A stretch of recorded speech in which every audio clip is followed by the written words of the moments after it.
이번 시간은 수익과 비용에 대한 연습 문제를 보도록 할게요. 첫 번째, 당기 비용으로 회계 처리해야 되는 지출은 이렇게 됐어요. 우리 토지 취득 시 중개수수료는 이것은 토지의 취득 부대 비용이 되는 거죠. 토지로 처리하시면 되는 겁니다. 근데 자동차세는 매년 납부하는 세금입니다. 이것은 세금과 공과로 처리하게 돼 있죠. 그 다음에 상품 매입시 운반비, 이것은 상품으로 처리하시면 되는 거죠. 그리고 건물 취득 시 취득세는 건물로 회계 처리하시면 되는 겁니다. 세 번째 보시면 판관비에 해당하지 않는 것은 이렇게 있죠. 소모품비, 판관비, 수수료 비용 같은 거죠. 이것도 판관비. 그 다음에 이자 비용은 영업의 비용이 되는 겁니다. 그리고 복리후생비는 우리 판관비가 되는 거죠.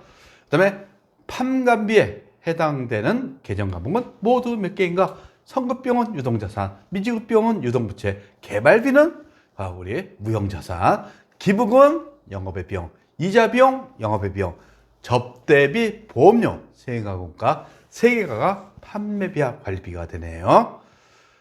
다섯 번째, 영업 외 수익에 해당하지 않는 것은 유형자산 처분이, 단기매매증권 처분이, 임대료 다 영업의 수익이 되는 거죠. 근데 임차료는 우리 상품 매장을 빌렸다고 생각하시면 영업 관련 비용이죠. 따라서 판관비가 되는 겁니다.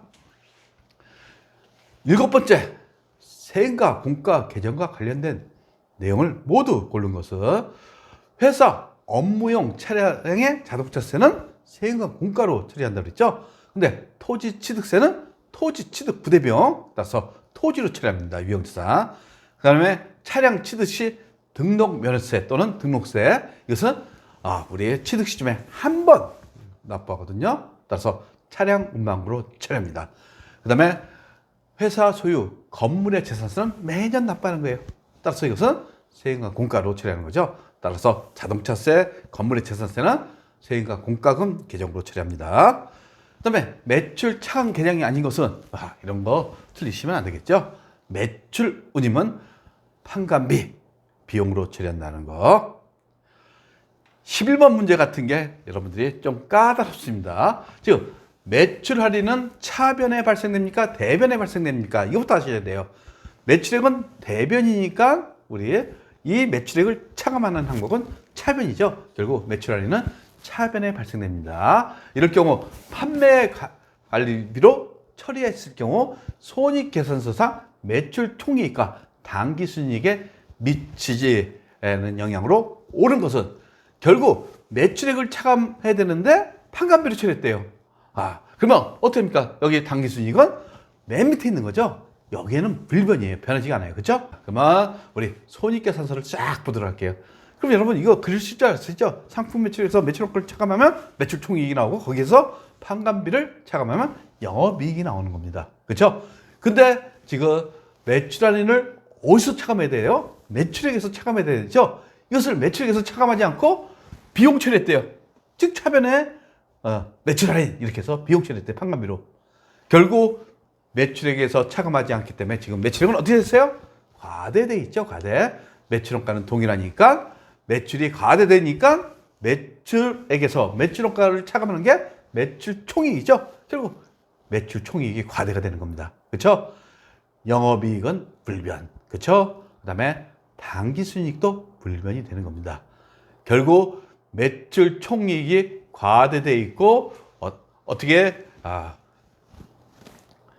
당기순이익은 불변이라는 거. 결국 이 3번 중에서 하나 골리면 매출 총이익이 과소인지 과대인지 둘 중에 하나 찍으면 되는데, 여기서 매출액을 차감하지 않고 판관비로 했기 때문에 매출 총이익이 과대가 돼 있는 겁니다.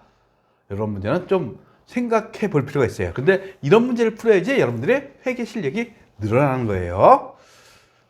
그 다음에 주관식 보시면 종업원 회식비, 복리후생비죠. 거래처 선물대금, 접대비입니다. 그 다음에 인터넷 통신요금, 이것은 통신비. 그렇죠? 그 다음에 출장사원, 고속도로 통행료용, 이것은 여비교통비가 되는 겁니다. 두 번째 보시면 판관비, 전화요금, 통신비, 판관비죠. 조원 회식, 복리후생비, 장애인 단체에 의한 기부금, 이것은 기부금이죠. 차입금, 이자, 지급, 이자 비용. 결국 판관비는 통신비하고 복리후생비네요.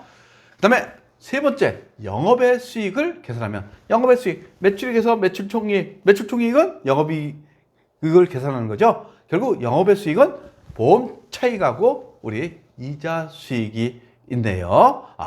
근데 대손충당금 하면서 매출 채권에서 발생! 이것은 판관비의 마이너스 금액으로 하는 거죠. 만약 매출 채권이 아니라 우리 기타 채권에서 발생했다. 그러면 이것도 영업의 수익이 되는 겁니다. 그래서 우리 세 번째 문제에서 보험 차익하고 이자 수익, 매출 채권에서 발생한 것은 우리 판관비의 마이너스 금액으로 표시된다는 거 이렇게 알고 계시면 되겠어요. 순매출액 뭘 차감합니까? 매출 할인, 매출 할인, 그다음에 매출 할인 이렇게 차감하게 됐죠. 매출 음반비는 판관비가 되는 겁니다. 그러면 순매출액 계산할 수 있죠. 다섯 번째, 영업이익을 계산하면 결국 지금 판관비 줬어요. 그래서 매출액 줬고 기초상품, 기말상품, 단기상품 매입에 영업의 수익은 필요가 없죠. 영업이익 계산할 적에. 그러면 재고서상 T 계정을 그리시면 되는 거예요.